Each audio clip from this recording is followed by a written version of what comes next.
Sanbatskano. I'm Peter Bittner. You're watching Talk With Me. Sanbatskano. Hello and welcome to Talk With Me. I'm your host, Peter Bittner.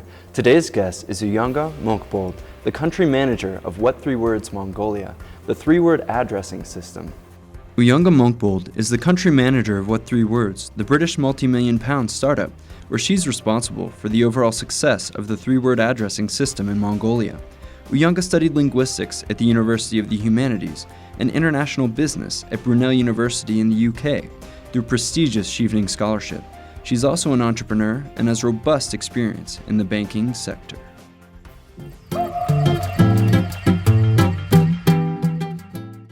Thanks so much for joining us today, М.Уянga.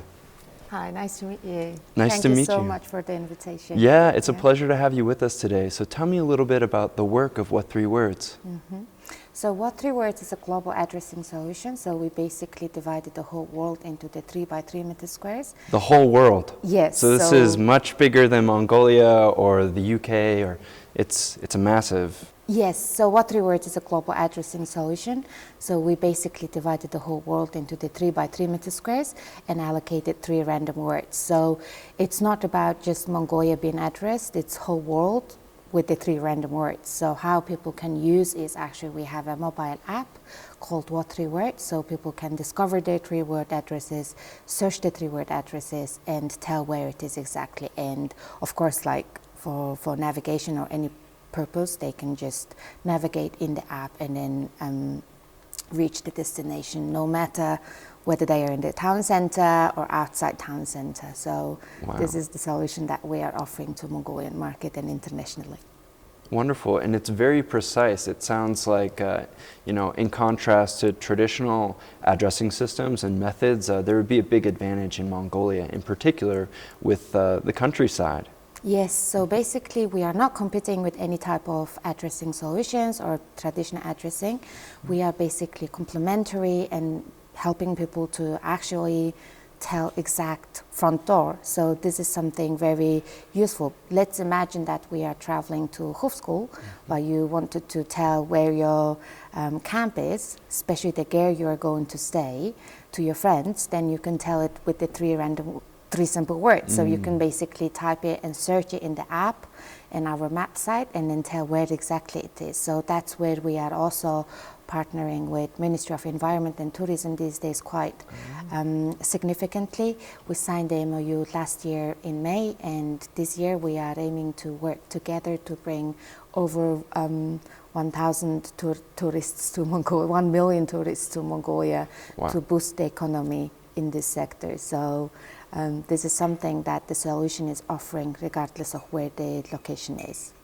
Wow, and so the partnership with the Ministry of Culture and Tourism, then tell me a little bit more about that. So there's the addressing system and there's tourism. So is it helping tourists to reach these destinations in remote areas? And if so, how?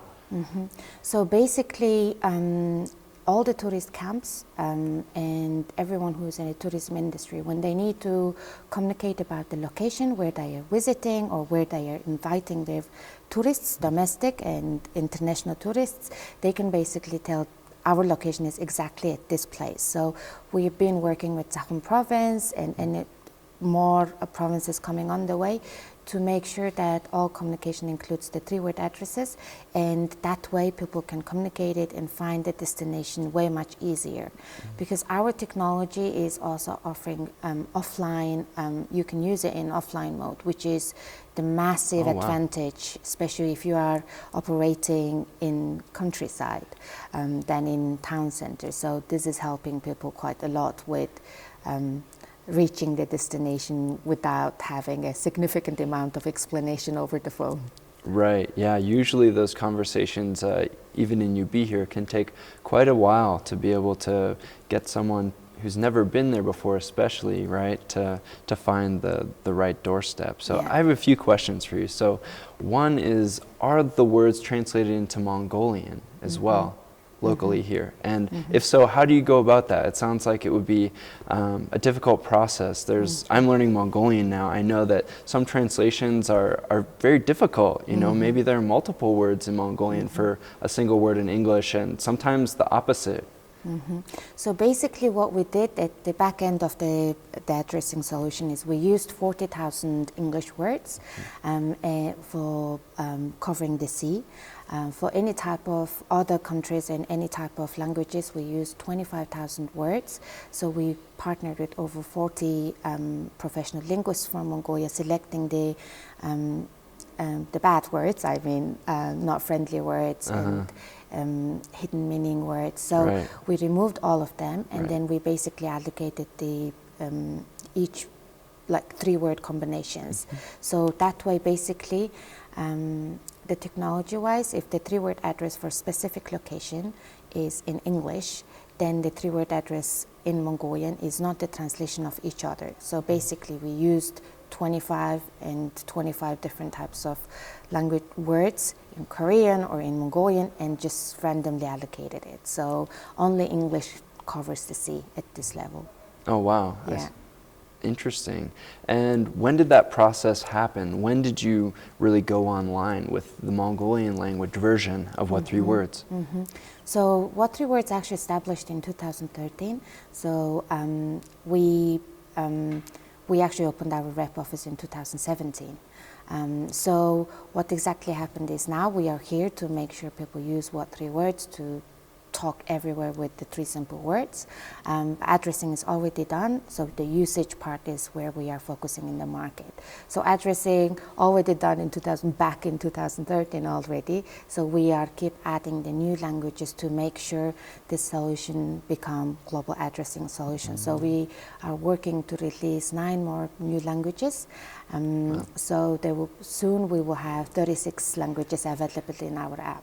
That's incredible. And tell me how it works if you have an apartment with multiple stories. So I'm not really familiar with the app. Tell me how you have that kind of height dimension worked in. So basically, in terms of dimensions, our main focus to solve the addressing issue is basically telling you where the front door is. Once you are in that front door, once you find that building, you are very capable of counting the stairs and finding the apartment you are trying to visit. So it's 2 dimensions basically, and just front door is something we are offering with the precise 9 meter square 3-word addresses. Sure, so people can figure out on their own quite easily how to get to the right floor. Yeah. So this is what I am trying to also explain to the users in the market. So one of the things is even we have a traditional addressing laws and regulations, and then you can use what3words on top of it, which is helping people to actually tell exact front door.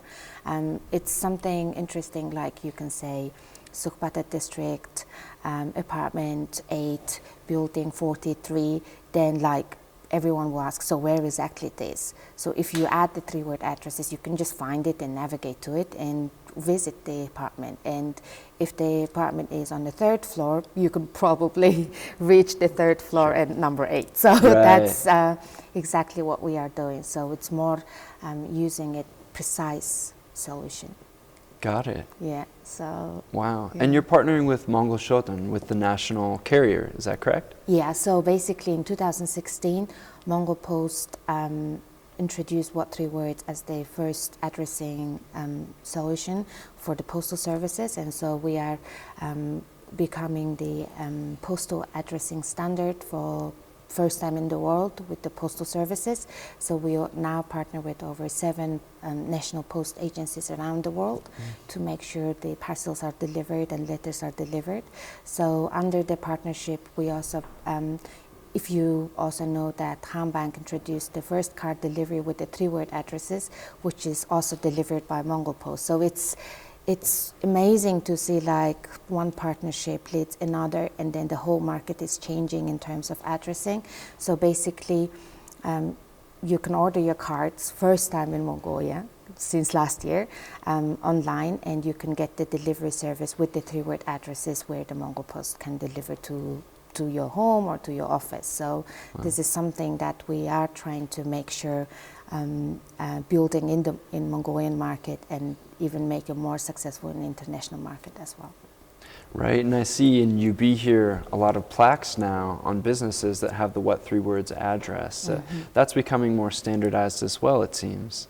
Yes, so how we are helping even for the small and medium business owners is like telling the address and attracting the customers is so challenging. I know UB is quite small, but still we need to make sure that telling where your business is actually. So on the Facebook, people are listing the 3-word address, and when the people actually find the information and visit the company, they can see the 3-word address sign. So that's where they like, oh, that's the 3-word address which I found it and navigated to it, and then having my services. So it's helping people actually become more reachable in terms of delivering the services, and also it helps people to actually get the better addressing explanation, and it improves the customer service for those business owners as well. Of course, there are so many advantages, and speaking of, making people more reachable, I know that especially in rural areas,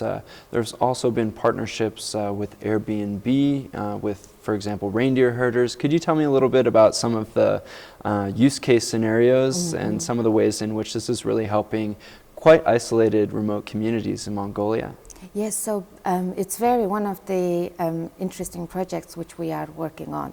So Mongolia became the first country which launched the Lonely Planet with the 3-word addresses, covered 900 locations, point of interests in the local market, which includes camp and sightseeing locations and any other services that people can find.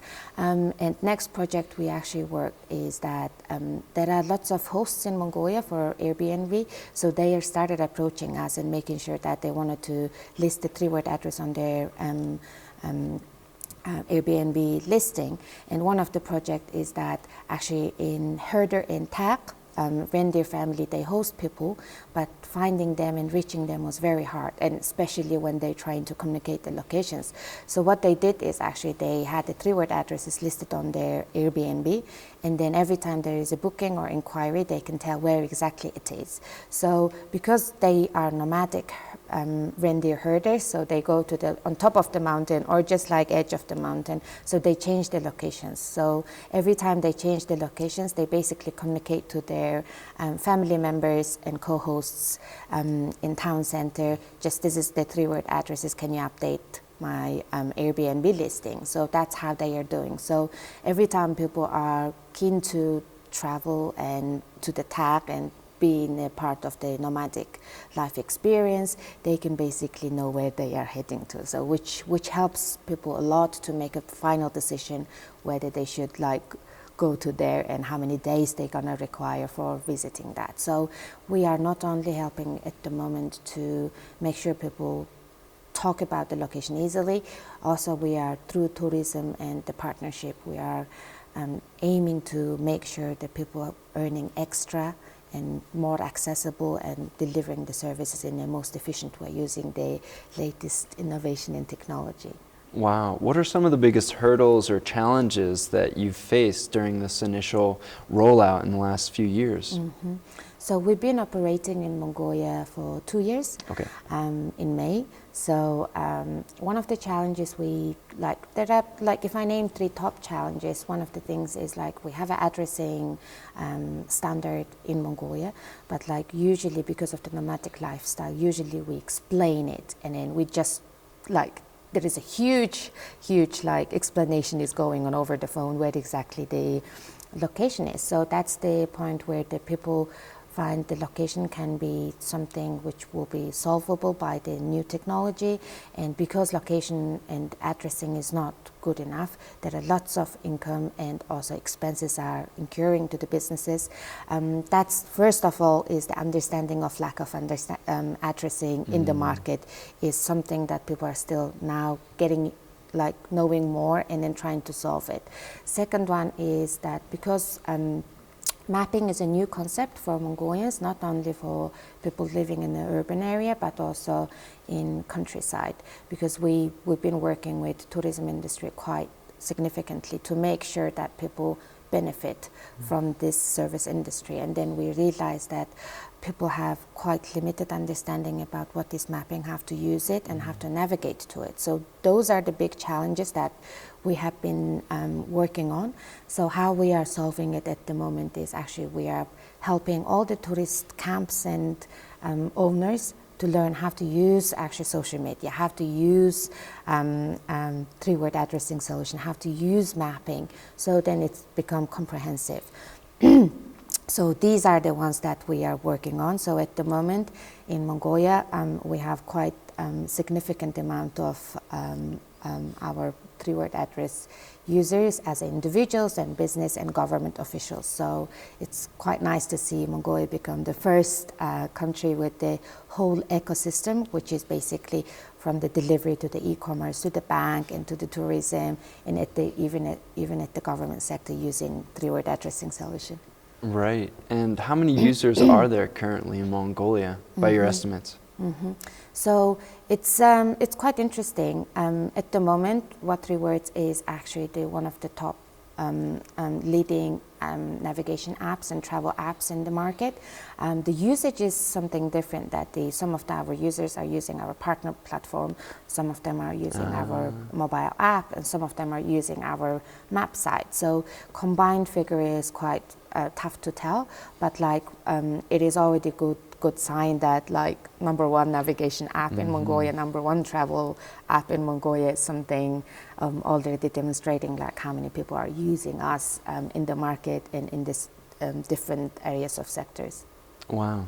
Yeah, that's fascinating. And you mentioned something earlier about mapping as a concept being relatively new, especially in rural Mongolia. Can you tell me about some of the ways in which herders talk about space and geolocation traditionally, linguistically? I know you're an expert in this subject in particular. To audiences who are not as familiar with Mongolian mindset, could you tell me a little bit about how people get around without what3words? So basically, because of the nomadic lifestyle, people explain most of the locations, especially in a rural area, by mountains. So it's at the edge of the mountains, on left or right hand side, or south or north side of the mountains. So this is very common. But if you see the statistics, Mongolia has the largest number of smartphone penetration. Basically, some people have even 2 phones, 2 SIM cards and everything. Even in a rural area, people now use smartphones. So it is very possible that people use the smartphone, and around 2.2 million users use Facebook daily basis, which is amazing figure.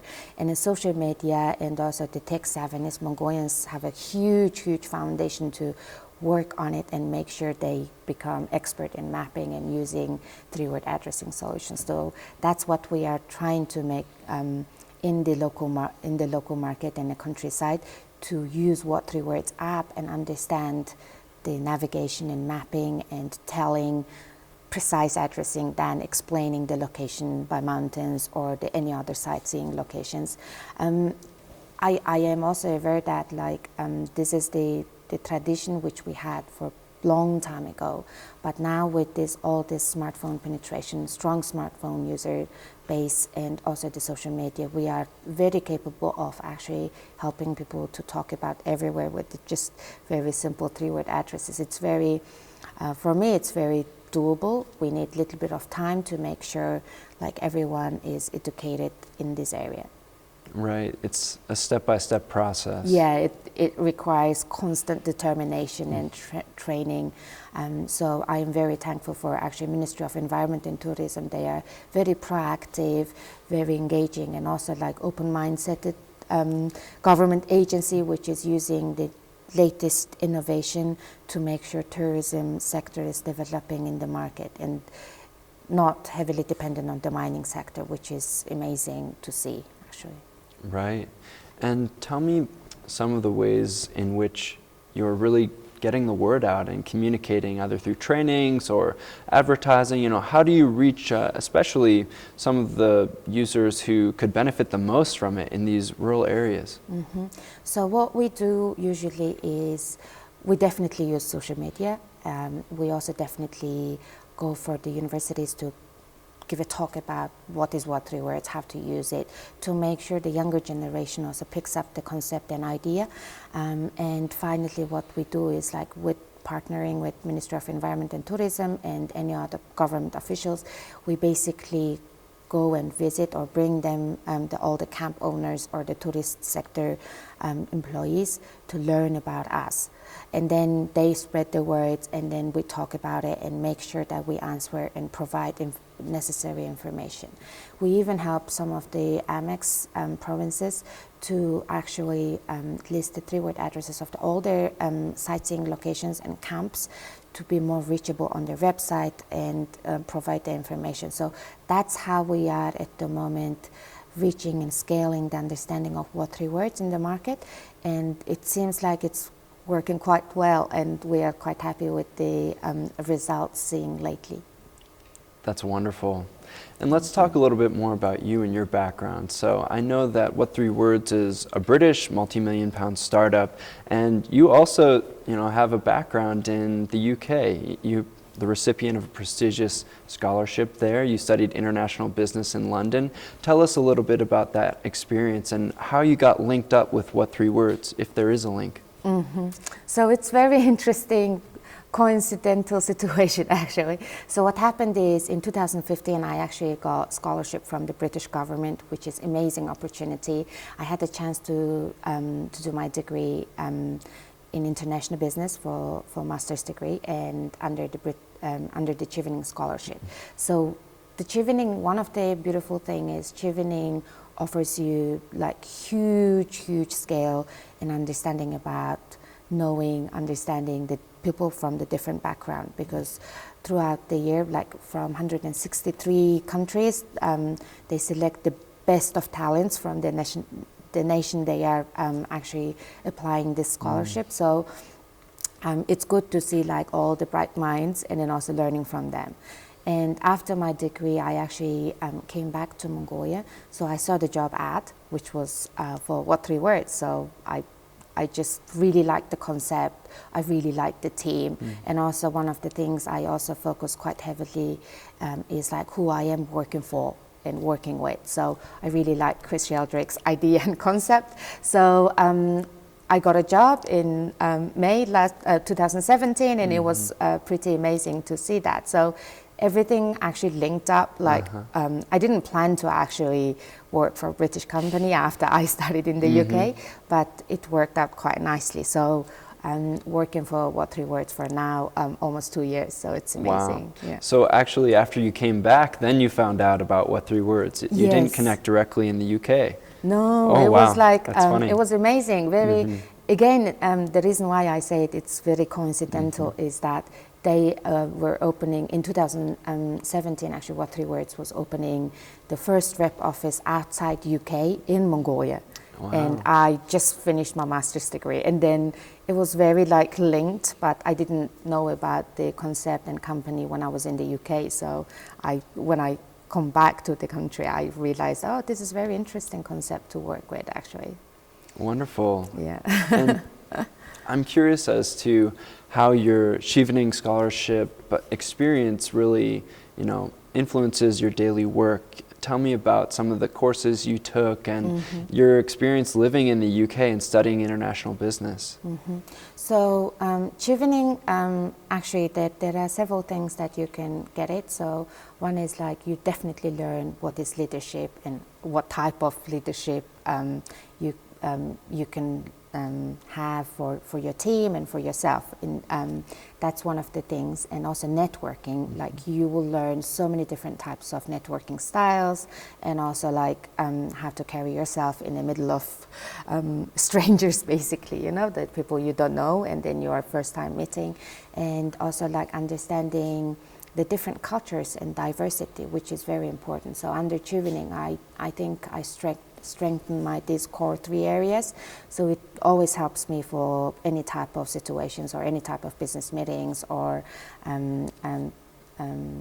day-to-day tasks that I am doing at the moment for my company and also for the team I am working with. So Chevening is amazing, and if someone is applying or going to apply for Chevening, please try your best And even you got rejected, don't worry, you can apply next year. That's also one of the things, like first time I didn't have much time and I didn't prepare myself well, which is my fault, but I reapplied and I got a scholarship. It was the best decision I have ever made, and best experience. So don't just let down by the first fail. Usually there are second chance or third chances, so keep going. For everyone who is maybe recently got the results for this year's enrollment, but you still have next year, so amazing experience, I would say. Yeah, that's a great piece of advice too. Do you have any other tips to preparing, an application for that scholarship or other international scholarships that young, hardworking Mongolians are applying to? So I would, especially for the chevening, I know, like, I applied for several different types of scholarship because I didn't want to put all my eggs in one basket. So basically, and also it was a huge learning process. So for chevening, I would say, like, make sure you meet with all the requirements, because if you are just not qualifying for one of the requirements, that's the disqualification. So make sure you read the requirements for entry, and make sure your personal statement and references are ready to go with lots of proofreading and improved versions. So that way you can make sure that one more step and two more steps go and do the scholarship. But like, I found one of the most useful thing is actually to prepare yourself in advance. Basically, if you need IELTS, please give it early than last minute. If you need to select the 3 schools, please make sure you already applied and get the conditional offer or unconditional offer. That will make you to represent to anyone who's reading that application, saying that, oh my God, this applicant is so serious, this person already prepared for it. So there is, like, if your statement and all your documents are ready and all your schools are ready, IELTS score is ready, then it's very possible. And preparation is one of the key things that I would tell people to make sure it happens. Yeah. Got it. Yeah, great advice. What did you do before your chevening? Tell us a little bit about your career. I understand you were in banking. Yes.